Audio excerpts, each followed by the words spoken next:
tal? Buenos días, hermanos. Espero que estén muy bien. Veníamos oyendo en el camino una de esas canciones antiguas, no ni tan antiguas, ¿no?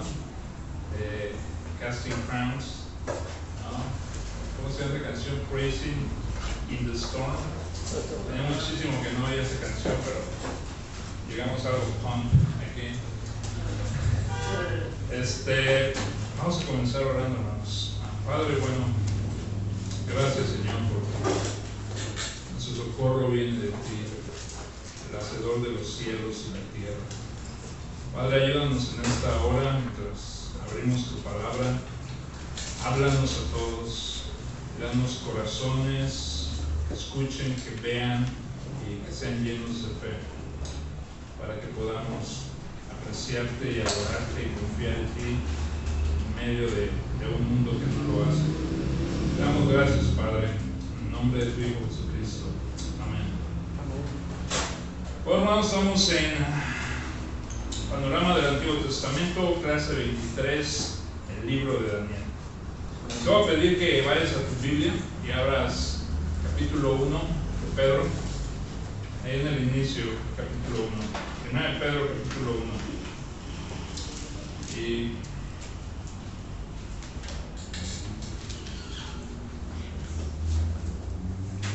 voy a estar siguiendo fielmente mis notas, así que espero no les sea muy aburrido esto. Entonces, ahí en 1 de Pedro, capítulo 1, vemos esta frase, vemos a Pedro, ahí dice: Pedro, apóstol de Jesucristo, a los elegidos, extranjeros, dispersos. ¿Qué quiere decir Pedro al llamarnos extranjeros dispersos? No. Esta idea de vivir en este mundo como extranjeros. Y recuerdo en Estados Unidos, mucha gente que migra para allá para trabajar. Yo veía que no compraban mucho, todo lo mandaban a México, ¿no? Decía uno de ellos: comprarme una coca, con una coca me puedo comprar 2 ladrillos, 3 ladrillos. ¿Por qué? Porque su idea no era quedarse ahí, era un extranjero, ¿no? Con su idea de regresar a su tierra y tener una casa establecida. Entonces, en ese mismo sentido, Pedro nos habla a nosotros de que somos extranjeros en este mundo, que estamos de paso, ¿no? ¿Recuerdan esa frase de no haceros tesoros en la tierra? ¿No? Donde todo se corrompe, sino más bien en los cielos, ¿no? Donde nada de eso pasa, donde todo permanece para siempre, donde todo es eterno. Entonces, esa misma idea. Entonces, es lo que vamos a ver en el libro de Daniel. Es un libro interesante, pero les confieso, me tomó tiempo ahí meterme y espero hacer un buen trabajo esta mañana. Entonces, es interesante porque en los primeros 6 capítulos vemos esos relatos muy familiares para nosotros.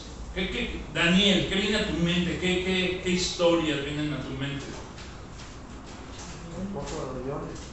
El pozo de los leones. Daniel, ahí aventado, ¿no? En un pozo lleno de leones. Tal vez has visto ya videos en YouTube, hay muchos, ¿no? De estos tigres, ¿no? Que son como, según, domesticados, pero para nada, ¿no? Y se mete alguien ahí, están jugando, pero son terriblemente fuertes.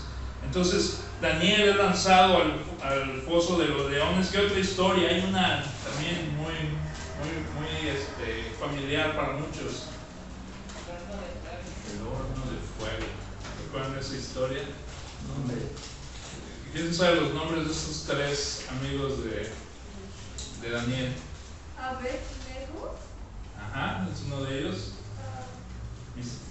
Misac. Están medio raros, ¿no? Esos nombres, ¿no? No le van a poner a su hijo un nombre así porque va a estar muy difícil la primaria y la secundaria. Entonces esas historias pues son interesantes, son padres, pero la otra mitad de los otros siguientes capítulos, estamos hablando de 12 capítulos, los primeros 6 capítulos está bien suave, los últimos como, ¿qué haces con eso? Está medio extraño, hay unas bestias, ¿no? Que puede ser algo intimidante leer eso, pero espero que durante este tiempo podamos leer todo o cubrir este libro y que podamos aprender qué significa vivir como extranjeros y peregrinos en este mundo. Qué idea tan no natural. Pasar 80 años o algunos menos en esa tierra y vivir de tal forma que es como si fueras un extranjero que anda de vacaciones por acá nada más, ¿no? Así atendiendo algunos negocios, los negocios de tu padre. Entonces, vamos a ver algo de contexto. Ahí tienes no sé si todavía lo tienen, ¿no? Ojalá y lo tengan por ahí. Entonces, contexto histórico. Punto 1. El libro de Daniel abarca todo el exilio de Babilonia. ¿Recuerdan cuántos años estuvo ahí? ¿Cuánto fue ese exilio? ¿No? Pues hoy lo vamos a aprender, ¿no? Entonces, 70 años. Gracias, hermano. El libro de Daniel abarca todo el exilio de Babilonia, ¿no? Entonces, el libro de Daniel es el único libro que abarca todo el exilio. Hay distintos profetas, ¿no? Hablando de esto en crónicas, en distintos lugares, que habla acerca del exilio babilónico, pero Daniel está todo ese periodo, ¿no? Es un adolescente, ¿no? Piensan algunos dicen que menos de 20 años, pero se lo llevan en la primera ola, ahí en el 605, según las notas que tenemos aquí, es cuando la primera oleada de exiliados es llevado a Babilonia, ¿no? Y o sea que él está desde el principio ahí en Babilonia, y Daniel todavía se encontraba en Babilonia cuando se les permite regresar, cuando el exilio termina, ¿no? Por el reinado de Ciro, y son mandados. Daniel todavía está ahí y permanece ahí, ¿no? Entonces él abarca todo ese periodo del exilio babilónico, pero no nada más babilónico, hay otro reino después del babilónico, ¿no? Que es el medo-persa, ¿no? Entonces, pero igual están ahí en ese lugar como exiliados, y él está en esos dos reinados, en ese periodo de 70 años, con esos dos imperios, ¿no? Eso cuando los babilonios,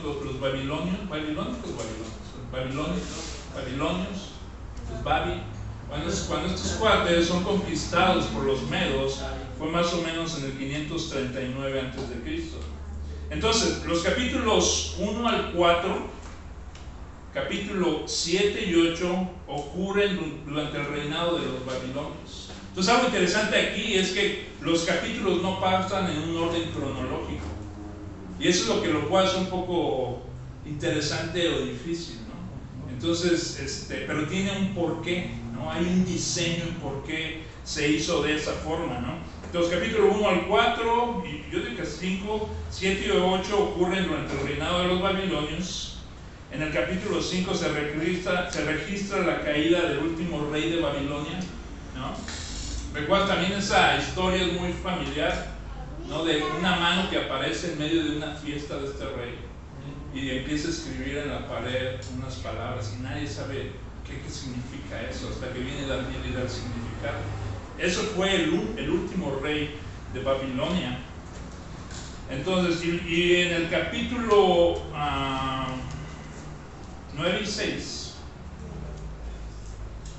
registran acontecimientos que ocurrieron durante el reinado del nuevo imperio, o sea, los medo-persas. Y es el imperio llamado medo-persa. Entonces, al parecer, el pueblo de Dios acaba de ser atrapado como peones en esta gran batalla de dominios entre imperios, ¿no?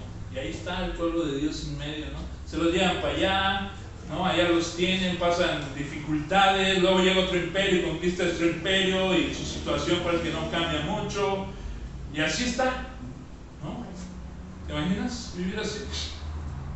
Ser llevado como esclavo y de repente llega alguien, otro imperio, y igual acabas en la misma situación y pareciera como que estás llevado de aquí para allá. Entonces Entonces, el pueblo de Dios es capturado por los gentiles. Si tienes ahí tu papelito este. El pueblo de Dios es perseguido y afligido por los gentiles. ¿Quién gobierna soberanamente la tierra? Entonces, está el pueblo de Dios a merced de estos imperios poderosos. Y eso realmente captura el contexto histórico redentor del libro. Entonces la pregunta sobre la mesa es esta: ¿quién gobierna la tierra? Estás en esa situación, fuiste llevado, ¿no? Has pasado muchos años, no parece que vas a regresar, llega otro imperio otra vez. ¿Qué está pasando? ¿Quién gobierna? ¿No? Y podemos pensar en nuestros propios gobiernos, ¿no? O en las situaciones que pasamos, ¿no? ¿Qué pasa esto? Tu familia, la enfermedad, ¿no? Trabajas con ganas, honestamente, y cosas pasan. ¿Qué está pasando? ¿Quién gobierna aquí? ¿Los impíos o qué? ¿Este sistema? ¿Qué está pasando? ¿No acaso Dios controla todo? Dios realmente tiene el control. O también está los caprichos de estos imperios. ¿Depende Dios de estos caprichos? Y lo que es igualmente importante, ¿cómo debe comportarse el pueblo de Dios a pesar de todo esto? Estas son las preguntas que Daniel contestará, ¿no? Pero, y es importante para nosotros, cuando vienen las dificultades, este es un buen recuerdo. Este libro nos va a ayudar, nos va a dar valentía si meditamos en la respuesta del pueblo de Dios en medio de esa situación, o cuando seamos tentados a aventar la toalla y conformarnos al resto del mundo, hacer lo mismo que ellos hacen, ¿no? Transear, avanzar. Y al recordar esto nos puede ayudar para mantenernos firmes. Entonces, el tema, la respuesta a todo esto es básicamente esta, ¿no? Es el tema. El Altísimo, el Dios de Daniel, gobierna y reina soberana y supremamente sobre toda la humanidad. El Altísimo, el Dios de Daniel, gobierna y reina soberana y supremamente sobre la humanidad. Por tanto, debido a que Él gobierna sobre toda la humanidad, su pueblo es valiente frente a la persecución. Debido a eso, su pueblo es valiente frente a la persecución. Ese es el tema. Entonces, Dios es Dios sobre todos los pueblos de la tierra, no solo entre los judíos. ¿Okay? Entonces, observaremos en esa primera oración que comenzó con el Altísimo, no se refiere a Dios por su nombre del pacto. ¿Cuál es el nombre del pacto de Dios? ¿No? Y creo que se ha estado viendo en las clases anteriores el nombre. ¿Cuál es? Yahvé. ¿Alguien sabe por qué a veces decimos Jehová y a veces Yahvé? Bueno, es algo que sería bueno aclarar ahí, pero no lo vamos a hacer esta mañana. Entonces, aquí el autor de este estudio escoge este tema, esta oración, y comienza con el Altísimo en vez de comenzar con Yahvé, el Dios de Daniel. Y él comienza con el Altísimo, y ese tiene un porqué. Porque Yahvé es el nombre del pacto, como se ha estado usando anteriormente, pero la razón por la que no lo hace, con la excepción de hay una parte en capítulo 9 donde Daniel usa el nombre del pacto de Dios, pero en los otros lugares está usando el nombre como el Altísimo, el nombre del Altísimo. Lo que está haciendo Daniel es hacer hincapié en que su Dios es Dios sobre todos los pueblos de la tierra.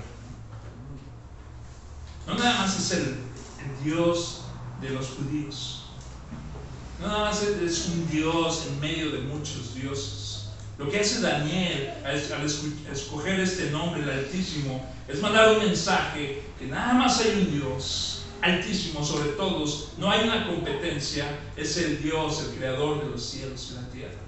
Es el Dios de todos los pueblos, no nada más de los judíos. Entonces, y es muy apropiado porque comienza capítulo 1 con el exilio, ¿no? La pregunta es: ¿dónde está Dios? Y en el capítulo 9 es una oración que está haciendo Daniel. Es una oración que está haciendo Daniel, y cuando está orando, está intercediendo, pidiendo perdón por los pecados del pueblo. Y muy estratégicamente usa el nombre de Yahvé, el nombre del pacto, ¿no? Vamos a ver un poquito más adelante. Entonces ahí es donde aparece ese título del pacto de Dios, cuando Daniel ora en el fin del exilio. Entonces esa pequeña indicación, el uso del nombre de Dios, nos dice mucho acerca del mensaje de este libro. Ahora bien, regresando al libro, con algunos libros de la Biblia, o sea, hay libros que nada más te metes ahí, empiezas a leer y rápidamente entiendes, ¿no?, qué está pasando, ¿no?, qué es lo que quiere el autor. Ves la problemática, ves la palabra que debe ser creída, ¿no?, las conductas de las que se deben arrepentir, y es fácil, ¿no? Este libro no es tan fácil. Hay otros, ¿no?, que son un poco complejos, y que la estructura del mismo libro te va a ayudar. Es la intención del escritor con esa estructura, ¿no? Y este libro de Daniel es así. Entonces, ¿qué sabemos de este libro de Daniel? O sea, comienza en el capítulo 1, versículo 1 y 4. Vamos a ir a Daniel. Ahí puedes leer los primeros 4 capítulos, versículos, perdón. Daniel, ¿verdad? Daniel, capítulo 1, versículo 1, 4.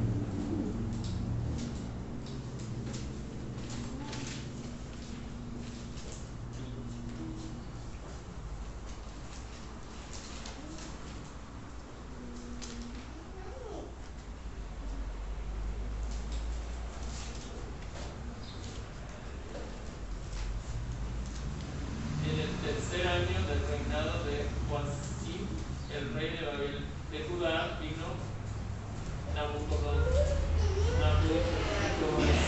rey de Babilonia, a Jerusalén, y la asistió. El Señor entregó en sus manos a Joacim, rey de Judá, así como algunos de los utensilios de la casa de Dios. Esto se los llevó a la tierra de Sinar, en la casa de su Dios, colocando los utensilios en la casa del tesoro de su Dios. Entonces el rey mandó a Aspenaz, jefe de los oficiales, que trajera de los israelitas a algunos de la familia real y de los nobles. Estos jóvenes no debían tener defecto alguno, serían de buen parecer, inteligentes en toda rama del saber, dotados de entendimiento y habilidad para discernir, y que tuvieran la capacidad de servir en el palacio del rey, y le dio órdenes que les enseñara la escritura y la lengua de los caldeos. Entonces ahí que vemos, en esa primera sección, cómo comienza todo. ¿Qué es lo que sabemos? Es el pueblo de Dios es llevado en exilio, ¿no? Ahí comienza todo. Ahora hay capítulo 9.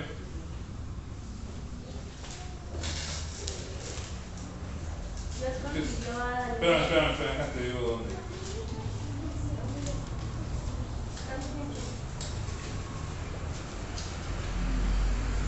¿Sí? El 1 al 3, capítulo 1, 2 y 3, versículo 1, 2 y 3, perdón. 1, 2 y 3. 1, 2 y 3. En el tercer año del reinado de Joacim, rey de Judá, vino Nabucodonosor, rey de Babilonia. No, capítulo 9. Capítulo 9, versículo 1, 2 y 3.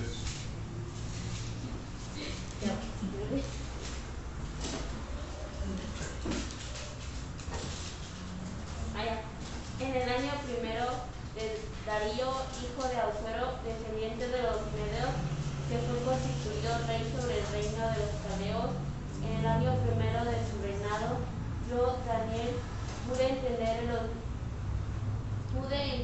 los libros el número de los años en que por palabra del Señor, que fue revelada al profeta Jeremías, debían cumplirse las devociones de Jerusalén vemos en capítulo 9? En el capítulo 1 vemos el exilio, ¿no? Son llevados todos por Nabucodonosor. Capítulo 9 vemos a uno de esos que fue llevado en el exilio en la primera oleada, Daniel, y él está orando, está leyendo la Biblia y está leyendo el libro de Jeremías. Y en el libro de Jeremías entiende que hay un tiempo para ese exilio y son 70 años. Y ahí, capítulo 1 y capítulo 9, el inicio del exilio, capítulo 9, termina el exilio. ¿Entiendes? ¿Qué más sabemos? Avanzamos un poco más. El capítulo 2 se enfoca en la visión del rey Nabucodonosor, en una estatua que representa 4 reinos. ¿Recuerdan esa estatua? Una estatua que está hecho de oro, cabeza de oro, pecho y brazos de plata, ¿no? Piernas de bronce y pies de como hierro y ¿cuál es la palabra? Barro, ¿no? Y vemos esa y representan 4 imperios, ¿no? Es la visión que tiene Nabucodonosor en el capítulo 2. Ahora, con el final del exilio, en capítulo 9, avanzamos un poco más y vemos en el capítulo 7 y 8 más visiones del reino con 4 reinos. Otra vez en el capítulo 7 se habla de estas bestias que ve Daniel, son 2 visiones, ¿no? Entonces, el contenido de la primera mitad del libro se recapitula en la segunda mitad. Y aquí hay una palabra que algunos tal vez la han oído, otros no. Es que hay en la literatura antigua hay una estructura que es llamado como quiasmos o quiasma, ¿no? ¿Han oído de eso? ¿No? Es muy interesante porque esto te ayuda cuando entiendes que un texto, un libro está diseñado de esa forma. Entonces eso te ayuda a entender qué está pasando. Cuando parece que todo está revuelto ahí, este quiasma te ayuda. Entonces, ¿qué es lo que pasa con este quiasma? Hay pares de pasajes paralelos que funcionan desde los extremos del libro hasta su centro. Entonces, la forma que es escrito esto es como que comienzan desde afuera 2 historias. Y estas 2 historias tienen una relación, son muy parecidas, como un espejo, ¿no? Y vas avanzando. Estamos hablando aquí del capítulo 1, que es el exilio, capítulo 9, el fin del exilio, ¿no? Y eso es un diseño que hace el autor. Después en el capítulo 2, ¿qué tenemos que acabamos de decir? La visión del rey, ¿verdad? Y si tienes tu papelito atrás está el quiasma. No sé si lo tienen por ahí, pero si no, esto nos puede ayudar. Me aparece en el bosquejo de estudio para Sí, Daniel. está así, ahí está, en el bosquejo. Sí, está. Ándale, ese mero. Entonces yo lo que hice es ahí con una línea unir, ¿no? Pero como A corresponde al otro A, ¿no? Es capítulo 1, capítulo 9. Luego el capítulo 2, que habla de los 4 imperios derribados por el rey de Dios, tiene su correspondencia en capítulos 7 y 8. Son 4 imperios derribados por el rey de Dios. Y se habla de un rey escatológico. ¿Recuerdan esa palabra escatológico? Escatológico. Tiene que ver con el fin de los tiempos. O sea, cuando un profeta daba una profecía, a veces tenía su cumplimiento inmediato, tal vez unos años después, pero algunos tanto tenía esa aplicación como algo futuro, algo que tenía que ver con la venida del Mesías, del reino venidero. Entonces, habla de escatología, es la teología de los últimos días, de los últimos tiempos. Entonces puedes ver, más o menos entender cómo funciona esto del quiasma. Y ese es, cuando tienes esto, entonces ¿qué está pasando?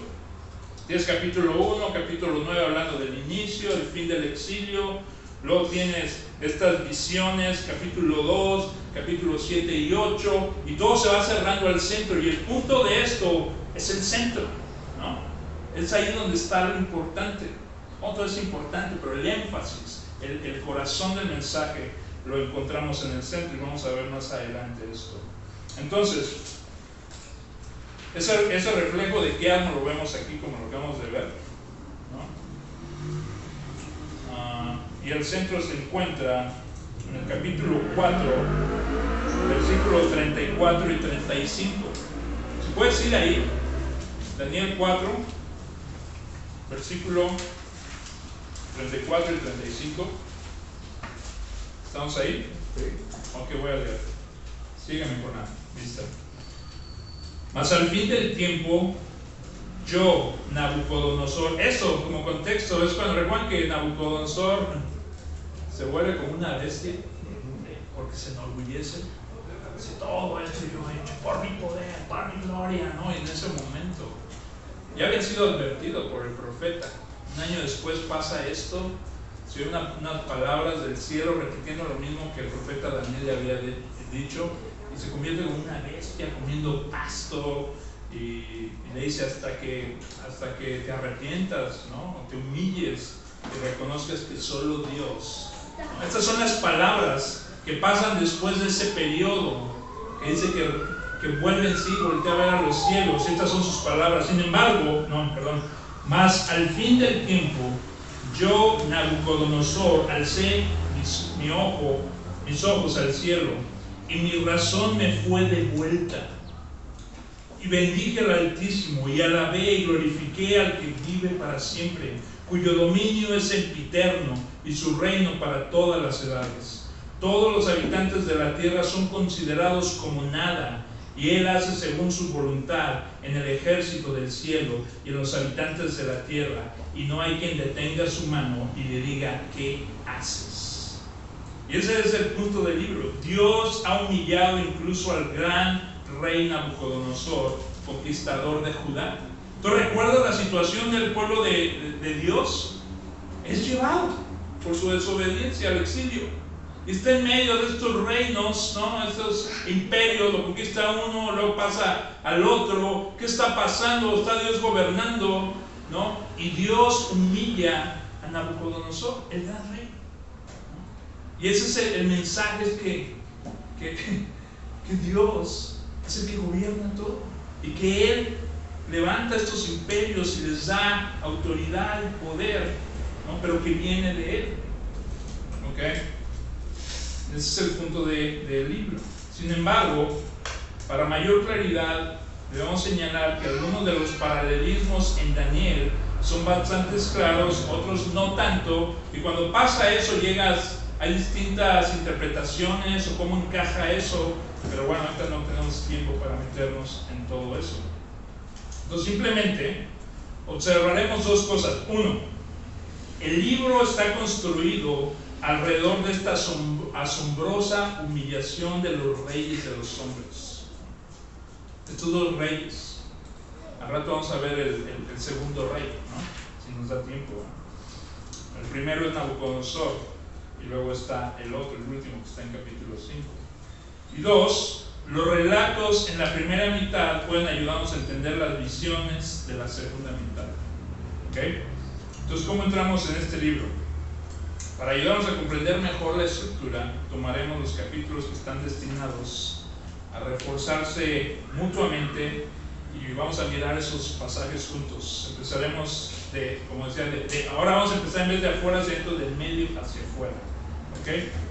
Entonces, Daniel 4 y 5. Estos dos capítulos tenemos reyes orgullosos que creen que gobiernan por su propio poder, creen ser los supremos. Entonces vamos a estudiar uno a la vez. El primero es Nabucodonosor, rey de los babilonios. ¿Okay? Entonces en la primera parte del capítulo 4, Nabucodonosor tiene otra visión. ¿Recuerdas esa otra visión? O sea, ya hablamos de, ¿cuál fue la de la estatua con 4 materiales distintos, ¿verdad? Que representa 4 imperios? Pero este es otro sueño que tiene. En este sueño sueña con un gran árbol, ¿no? Gran árbol, mucho fruto para todas las personas de la tierra, muchas aves anidaban allá, algo enorme, o sea, el tule más grande, ¿no? Y ese es el sueño que tiene. Pero de repente este árbol es cortado, ¿no? Es cortado este árbol. Para ese momento Daniel ya ha ascendido considerablemente, o sea, debido a su sabiduría y su honradez y todo, lo van ascendiendo ahí, en Babilonia. Empieza a ganar el favor por su carácter, ¿no? Y entonces el rey tiene este sueño Y bueno, Dios ya lo ha bendecido de tal forma que también lo ha bendecido con sabiduría, pero también con interpretación de sueños y visiones. Y por supuesto Dios es el que las da. Entonces, ahí en capítulo 4, versículo 24 al 26 se puede decir, Daniel le da al rey esta interpretación del sueño, de ese árbol que es cortado. Esa es la interpretación, oh rey. Déjenme ir, porque esta creo que está usando Reina Valera.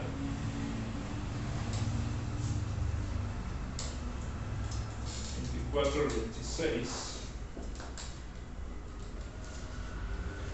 Esta es la interpretación, oh rey, y este es el decreto del Altísimo. Ya, ese título, ¿no? En vez de Yahvé, el Altísimo, que ha venido sobre mí, Señor el Rey. Será usted echado de entre los hombres, y su morada estará con las bestias del campo, y le darán hierba para comer como al ganado, y será empapado con el rocío del cielo, y 7 años pasarán sobre usted, hasta que reconozca que el Altísimo domina sobre el reino de los hombres, y que lo da a quien le place. Y en cuanto a la orden de dejar el tocón con las raíces, o sea que en el sueño se dejaba, no se quedaba la raíz, sino se quedaba, ¿cómo le llaman eso? ¿Cómo le llamamos? La parte de cuando cortas un árbol y se queda todo ahí. Bueno, esa parte, ¿no?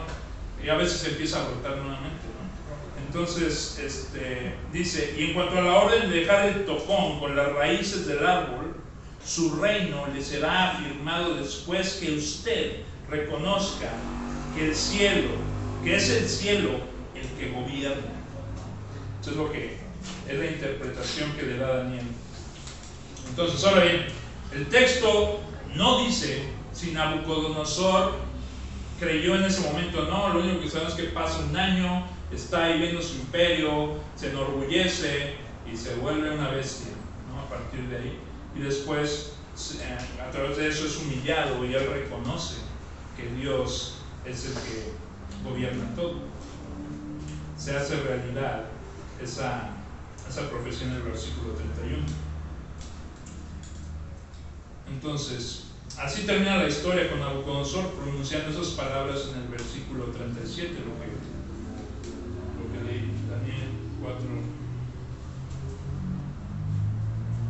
Fíjate lo que dice: ahora yo, Nabucodonosor, alabo, ensalzo y glorifico al Rey del cielo, porque sus obras son todas verdaderas y justos sus caminos. Él puede humillar a los que caminan con soberbia. Y la Biblia está llena de eso, ¿no? Hemos estado oyendo esto, ¿no? De que Dios da gracia al humilde, ¿no? Pero al soberbio, no. Que su oído está inclinado hacia los humildes, hacia su pueblo. Y es interesante que este siendo un rey de Babilonia, ¿no? Del pueblo de Judá, Dios tiene esa interacción con este rey. Y el fruto de eso es, al ver quién es Él y lo que Él puede hacer, es humildad. El rey de Babilonia es humillado. Entonces, después vamos a ver la correspondencia. Es el capítulo 4, ¿no? Ahora vamos a ver la correspondencia en el capítulo 5. Recuerden que estamos trabajando en este quiasma de dentro hacia afuera. Capítulo 4, ya vemos el centro, ¿verdad? Y ahora ya vimos el capítulo 4, la historia de esa visión. Ahora vamos a ver el capítulo 5. Es este rey que fue humillado en el capítulo 4. Ahora vamos a ver en el capítulo 5 el otro rey. El Altísimo envía mensaje a otro rey. Ahora Nabucodonosor está muerto y Belsasar dirige Babilonia. Entonces este es el otro rey, Belsasar. Sin embargo, Belsasar no aprendió esa lección de Nabucodonosor. Nabucodonosor se humilló debido al trato con amor que Dios hizo con él, pero no así Belsasar. En cambio, este cuate hace una gran fiesta, una gran pachanga. Recuerden, cuando leas esto, espero que lo leas y que esto que estamos viendo ahorita te ayude a entenderlo mejor, cómo funciona el libro. Pero en la historia, este Nabucodonosor, cuando entra, después de sitiar y entra a Jerusalén, del templo saca las cosas de oro, ¿no? Las copas que se usaban en el templo, ¿no? Son llevadas y son puestas en su templo pagano, ¿no? Bueno, este otro rey, Belsasar, hace una fiesta y manda a traer. Está con sus reinas, sus concubinas, están acá en la fiesta, ¿no? Y manda a traer las copas del templo del Dios Altísimo para empezar a beber vino en ellas. Y todas sus esposas y todos están adorando ahí a sus ídolos, a sus dioses falsos, y empiezan a usar estas copas. Entonces, obviamente no aprendió la lección. En cambio, hace esta gran fiesta, al igual que Nabucodonosor recibe una visión del Altísimo, esta vez en forma de escritura. ¿Recuerdan la mano? Imagínate eso, hacerme espeluznante eso, ¿no? Estás acá, ¿no? Rebelándote contra Dios, ¿no? Acá adorando ídolos, y de repente se aparece una mano ahí, ¿no? Y empieza a dibujar algo en la pared. Sí, me daría miedo eso. Entonces, y la pregunta es, ¿qué significa dicha escritura? Y Daniel es llamado, ¿no? Que viene la mamá del rey y dice, no, que yo me... Y empieza a dar todo un discurso acerca de Daniel, que no hay hombre sabio como él, y lo mandan a traer, ¿no? Entonces, después de reprender profundamente al rey, Daniel empieza a reprender al rey por lo que está haciendo. O sea, Daniel no tiene pelos en la lengua. Después de hacer eso, da la interpretación que está en el capítulo 5, versículo 26 y 28. Y dice, contó Dios tu reino, eso es lo que significa, contó Dios tu reino y le ha puesto fin. Pesado has sido en la balanza y fuiste hallado falto. Tu reino ha sido roto y dado a los medos y los persas. Y esa misma noche, ¿qué crees que pasó? Matan a Belsasar, un medo. ¿Recuerdas Babilonia y los medos? Bueno, matan a este hombre, al último rey de Babilonia, y ahí es cuando empieza a gobernar este medo. Esa misma noche Belsasar es asesinado. Entonces, de nuevo, el punto de todo esto es que el Altísimo no tolera rivales. Nadie va a decir, yo gobierno por mi poder, por mi gloria. O sea, en otras palabras, robar, ¿no? Lo que pertenece únicamente a Dios. Dios no tolerará rivales. Solo Él gobierna sobre el cielo y la tierra. Gobierna justamente. Entonces,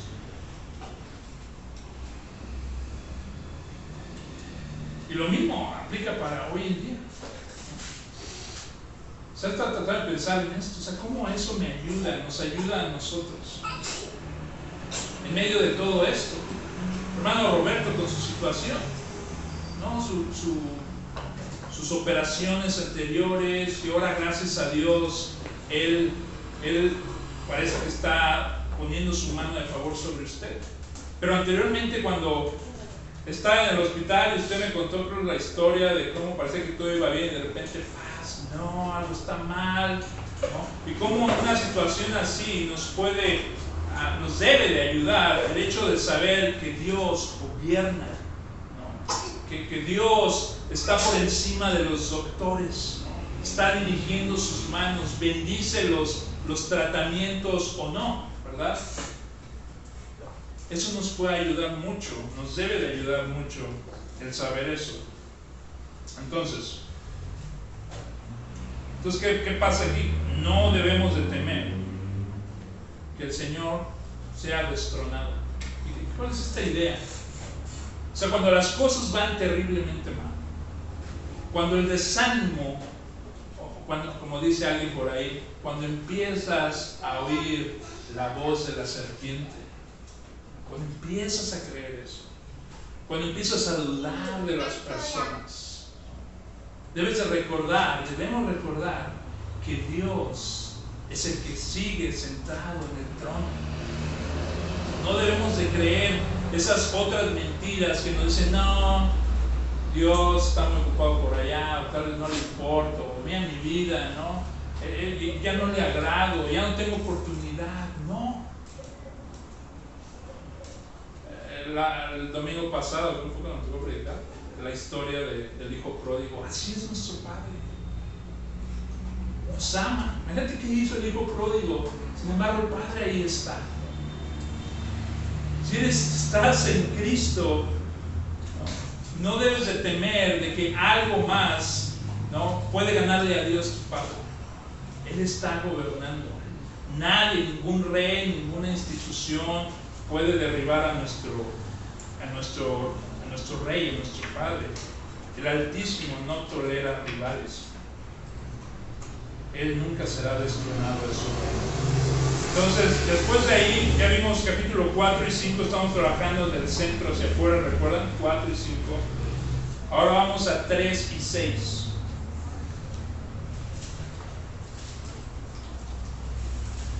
Entonces aquí vamos a ver una teología de la soberanía divina cuando se topa con reyes más arrogantes. Entonces vamos a ver capítulo 3 y 6. El capítulo 3 contiene la famosa historia de los tres amigos. Ahora sí, ya me sé los nombres, me acordé de repente. Sadrach, Mesach y Abednego. Ahí está. ¿Ok? Entonces tenemos esta historia de los amigos de Daniel, ¿no? Todos fueron llevados. Y vamos a ver esa historia en el horno de fuego. Entonces Nabucodonosor erige esta estatua de oro de sí mismo, una estatua gigante, ¿no? Dicen que era de 2 metros de ancho, y no me acuerdo cuántos de alto, si 27 metros de alto, de puro oro. Y la idea era que cuando la gente escuchara los instrumentos musicales debían de postrarse y dar honor a esta estatua. ¿Pero qué crees que pasó? ¿Qué crees que hicieron estos jóvenes? Sadrach, ¿qué más? Sadrach, Mesach y Abednego. Bueno, estos son verdaderos monoteístas, ¿no? O sea, nada más adoran a un Dios, su Dios, el Dios de Israel. Y pues no van a adorar a esta figura. Estos aún aman al Dios del pacto. Y estos jóvenes no se van a doblegar ante esta estatua. En respuesta, ¿saben qué hace Nabucodonosor? Se pone furioso este hombre. O sea, todo el mundo en el reino está postrado, excepto estos 3 jóvenes de nombres raros. Se enoja y les dice algo así. Fíjense. Dice, ¿y qué Dios? Dice que los va a aventar en el horno de fuego. Él manda que el horno de fuego se caliente 7 veces más, ¿no? Porque está furioso, quiere que estos cuates mueran, sufran. Y su respuesta final dice, ¿y qué Dios será aquel que os libre de mis manos? O sea, Nabucodonosor, ¿en serio? ¿En serio? La respuesta de estos jóvenes es esta. Sadrach, Mesach y Abednego respondieron al rey Nabucodonosor diciendo, fíjate la respuesta de estos jóvenes: no es necesario que te respondamos sobre este asunto. He aquí nuestro Dios, a quien servimos, puede librarnos del horno del fuego ardiendo, y de tu mano, oh rey, nos librará. Y si no, sepas, oh rey, que no serviremos a tus dioses, ni tampoco adoraremos la estatua que has levantado. O sea, qué valor. Jóvenes. Y eso me puedo pensar, ¿no? O sea, cuando la presión en el mundo viene a ti y quiere que hagas algo que va totalmente en contra, ¿no?, de lo que Dios ha revelado en su palabra, ¿qué es lo que vamos a hacer? Pues te encuentras, ¿cuál sería tu ¿cómo se dice? Tu consejo a estos jóvenes? Imagínate que están estos jóvenes y que, oye, ya supiste lo del rey. Todos dicen, pero yo no puedo. ¿Cuál sería tu consejo a él? ¿Postrarse? Esa es una posición física nada más, ¿no? O sea, realmente lo que ve Dios es lo que hay en el corazón. No hay bronca, ¿no? O sea, cuando te abrochan los zapatos, te agachas, ¿no? Es lo mismo, o sea, haz como que te estás abrochando los zapatos, pero dentro de ti tú estás adorando al Dios Altísimo, ¿no? ¿Sería ese tu consejo? O cuando algo claramente, ¿no? Algún amigo te ofrece algo que no deberías de consumir. O te quiere mostrar algo en una pantalla que no deberías de ver, que sabes claro que no es bueno. Y te lo disfrazan con que, no, pues esto es natural, o sea, mira la naturaleza. ¿No? O esta imagen no es buena, es un entrenamiento, ¿no? O sea, ese sería tu consejo. Cuando alguien viene, o decir no. Y reaccionar como Sadrach, Abednego y el otro, y decir no. No importa que no quieras ser enemigo. A veces algunos hasta los amenazan, ¿no? Si no consumen esto, algo les va a pasar. Los golpean. Eso le pasó a alguien que conozco.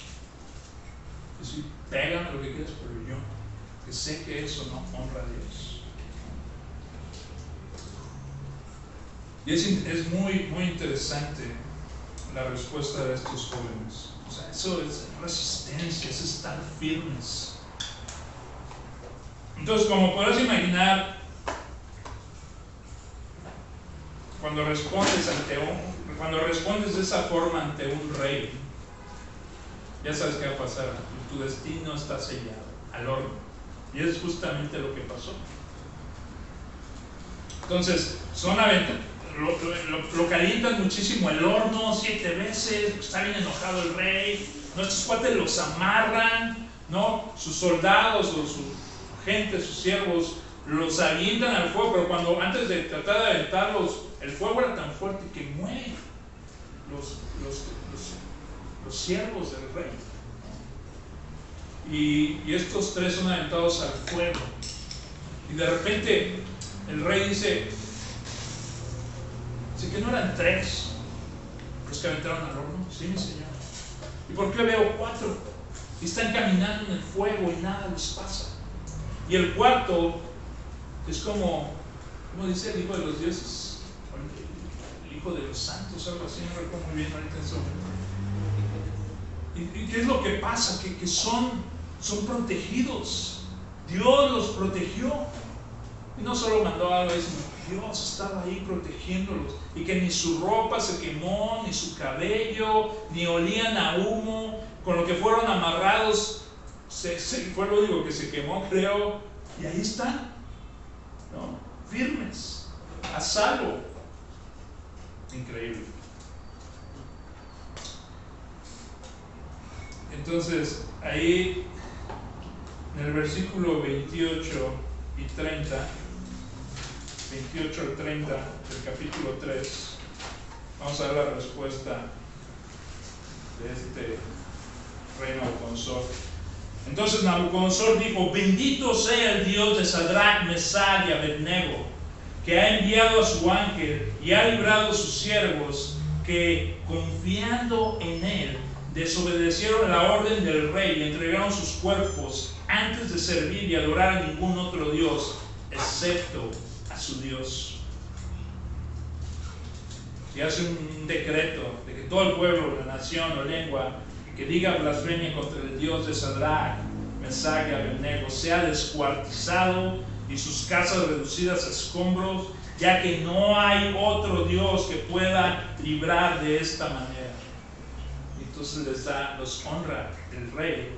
El rey hizo prosperar a Sadrach, Mesach y Abednego en la provincia de Babilonia. Pero algo interesante es de que cuando ves a Daniel, es como un nuevo José. Yo lo leí. ¿Sabes?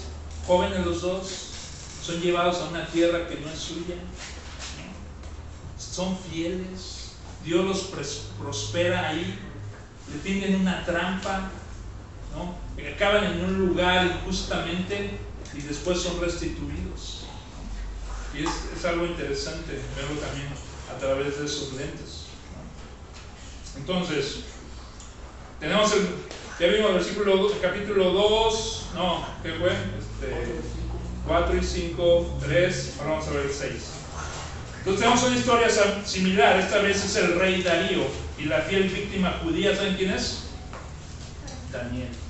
Entonces por un lado vimos a los 3 amigos en una situación muy peligrosa, donde ellos tienen que decidir si van a honrar a Dios o a un ídolo, y al ponerse firmes que van a adorar a Dios acaban en esa situación y Dios los rescata. De la misma forma tenemos ahora a Daniel en la misma situación. ¿Okay?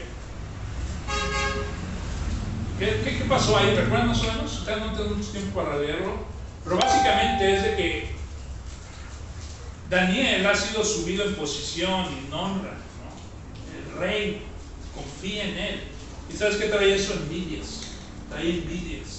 Y están tratando de buscar a ver si pueden ponerle una trampa, no, más bien encontrar algo sucio en su pasado o algo sucio ahí para decir, rey, mira esto, Daniel no es tan bueno como dice, pero no encuentran nada. Entonces lo único que ellos pueden hacer es que saben que él nada más ora a su Dios. Y dice la Biblia que él iba a su cuarto y oraba 3 veces al día en dirección hacia Jerusalén, ¿no? En su ventana, abría su ventana, se inclinaba, ¿no? Y ellos saben que hace eso y que eso no va a dejar de hacerlo. Entonces lo que idean es van con el rey y le dicen que, ¿cómo es la cosa? Que oren, ¿no? Únicamente al rey, y que el que ore a otro Dios que sea echado al pozo de los leones. Daniel escucha esto porque es como un regidor. Él escucha esto, ¿sabes qué hace? ¿Qué harías tú? ¿Cuál sería tu consejo? Dirías, hey, aguántate nada más unos días, no pasa nada, Dios conoce tu corazón, no hay bronca, o sea, Dios es misericordioso, Él va a entender, Él no quiere que estés en esta situación, ¿no? ¿Ese sería tu consejo? Fíjate lo que hace Daniel. Va directo a su cuarto, abre las puertas de su balcón, se inclina y al parecer está como a la vista de todos, Él no se esconde, ¿no? Pues sería otro, ¿no? Pues ve a tu lugar secreto, donde está Dios en lo secreto, y ahí ponte a orar, donde nadie te vea, ¿no? Podríamos torcer la escritura de esa forma, ¿no? Pero no, él va valiente, se pone ahí, empieza a orar, y este es un decreto que no puede ser cambiado por el rey, es un decreto medo. Entonces llega a los oídos del rey, el rey lo estima mucho, ¿no? Y se da cuenta el rey de lo que está pasando, de la situación, y trata de buscar una forma de sacar de ese problema a Daniel, pero no funciona, y acaba siendo lanzado en el pozo de los leones, ¿no? ¿Qué pasa? Es sellado, puesto una piedra ahí, sellado con el anillo de ellos y de los medos, ¿no? Para que nadie pueda abrirlo y sacarlo, ¿no? Al siguiente día va el rey y grita, Daniel, ¿pudo tu Dios salvarte? Los leones, no manches. Luego generalmente los tenían ahí hambrientos, ¿no? Y grita el rey. ¿Y qué crees? Se escucha una voz, aquí estoy. Mi Dios mandó un ángel y cerró la boca de los leones para que no pasara nada. Increíble. Recuerda, estamos viendo las dos historias, ¿no? Como espejo, ¿no? La de sus 3 amigos en el horno, ahora la de Daniel en el pozo. Entonces, ¿cuál es la respuesta de Darío? Capítulo 6, versículo 26 y 27.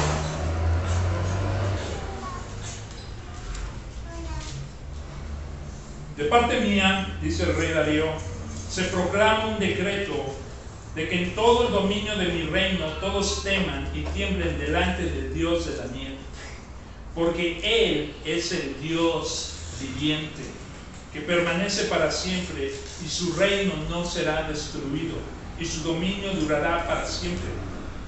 Él es el que libra y rescate, hace señales y maravillas en el cielo y en la tierra, el que ha librado a Daniel del poder de los leones.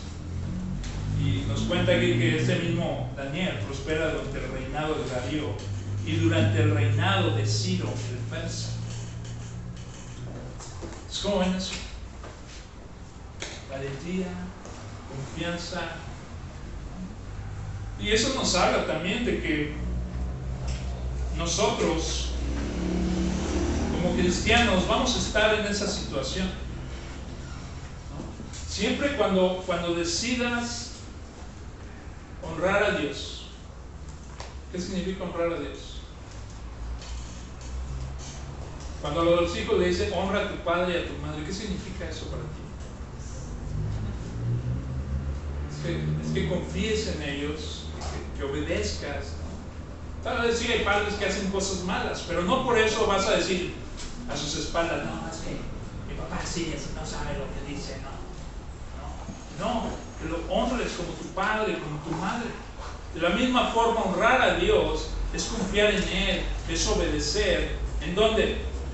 En situaciones que son adversas, como la que vimos a los 3 amigos de Daniel y a Daniel mismo, donde ellos decidieron confiar en Dios. Si vivían o morían, si los rescataba o no, ellos decidían confiar en Dios. Y eso puede ser difícil, pero podemos aprender a confiar en Él. El propósito de venir aquí, hermanos,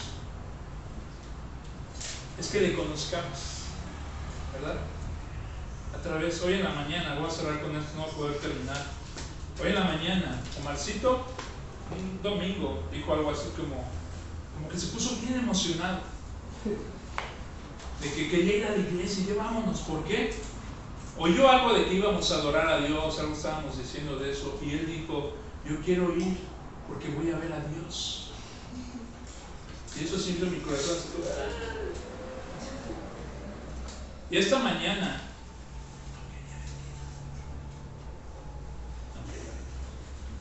estaba jugando, vamos a ponerte los zapatos ya para irnos, y no quiero.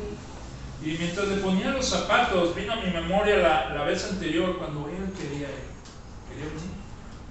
Y en mi mente no sé qué pasó, yo como que me regresé cuando era niño y dije, tal vez él creyó que realmente físicamente Dios iba a venir y lo iba a ver. Estaba emocionado. Como cuando tratas de, sé que algunos no creen esto, pero lo de Santa Claus, ¿no? Cuando algunos quieren pararse en medio de la noche para atrapar a Santa Claus con las manos en la masa, ¿no? Nunca pasa porque no existe, ¿no? Entonces vino eso a mi mente. Le dije, ¿sabes qué, hijo? Entonces le ponía los zapatos y le decía, vamos a la iglesia para conocer a Dios, ¿verdad?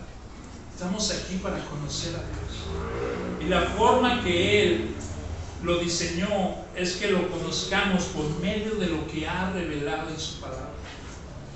Que lo conozcamos de forma que digamos, wow, mira su gran amor a la luz de mi gran pecado. Él me perdonó, dio a su hijo. Es lo que le estaba hablando a Marcita, bueno, Dios me dice eso, ¿no? Porque a veces pensamos que están muy chiquitos, no entienden, están muy grandes y no van a cambiar. Pero Dios puede hacer que tú lo conozcas. Y que no sea nada más una tarea de venir aquí, leer, escuchar, tratar de acabar sin dormirte. No. Se trata de que le conozcamos y al conocerle le adoremos por lo que ha hecho. Lo que estamos viendo aquí es que puedes tú confiar en Él, ya sea que vivas o mueras, para Él vivir, ¿no? La vida que ahora vivo, la vivo en la fe del Hijo de Dios, que dio su vida por mí. Ya no vivo más yo, sino Él vive en mí, ¿no? Algo así. Y ese es el punto, que le conozcamos. Y ese es el punto por lo cual este libro de Daniel y estas situaciones, dioses, reyes terribles, hombres valientes, es para que seamos animados a creer en el Dios que creía Daniel. Y vamos a orar. Padre bueno, el Dios altísimo, aquel que es altísimo y sin embargo está aquí con nosotros, en nosotros. Señor, que mediante el esfuerzo de tus líderes en la iglesia local, su trabajo, sus estudios, su proclamación, su servicio, que seamos recordados, inspirados, transformados, de tal forma que confiemos cada día más en ti. que no confiemos en nuestras fuerzas, nuestras habilidades. Eso enorgullece. Cuando viene el orgullo, pronta está la caída. Ayúdanos, Padre, a recordar como estos reyes proclamaron, estos reyes paganos conocieron y hablaron de lo que había en su corazón, pero sobre todo como Daniel y estos 3 judíos amigos de él, que seamos valientes mientras recordamos que tú gobiernas. Gracias, Padre, te damos por esta palabra. Sobre todo, gracias por tu Hijo Jesús, que es el que verdaderamente hace que termine ese exilio que comenzó en el jardín. Fuimos exiliados de tu presencia debido a la desobediencia. Tu Hijo Jesús nos ha traído de vuelta a casa. Te damos gracias, Padre. En el nombre de tu Hijo Jesús que oramos. Amén. Gracias, hermano.